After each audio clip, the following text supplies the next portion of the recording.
Pahayag ng pakikisa ang palasyo sa kapistahan ng Poong Nazareno kahapon.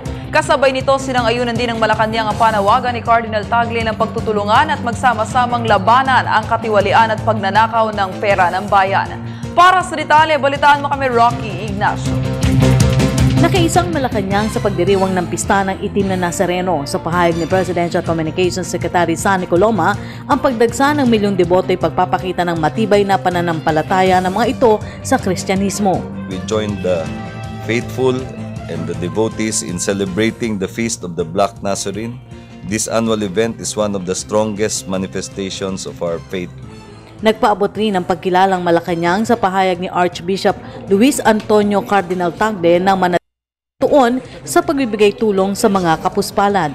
Binigyang halaga rin ng palasyo ang panalangin nito na makabangon ng bansa sa kahirapan sa pamamagitan ng pagbaka sa graft and corruption, pati na rin ang pagtiyak sa pagbibigay tugon sa pangangailangan ng mga nabiktima ng nakalipas na kalamidad at sakuna. We affirm the call of Cardinal Tagle that as Christians we should exercise our faith and manifest our love of God both in thought and in deed. As he said, ang hindi nakakalimot sa Diyos, hindi nakakalimot sa kapwa.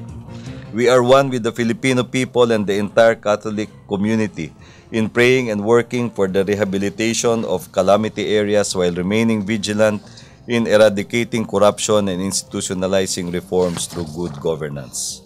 Nauna nang nagpatawag ng cabinet meeting si Pangulo Aquino para sa progreso ng rehabilitasyon sa pinsala ng Super Typhoon Yolanda sa Kabisayaan. Hindi nakadalo si Executive Secretary Paquito Ochoa sa pulong dahil kabilang ito sa mga namanata sa itim na Nazareno.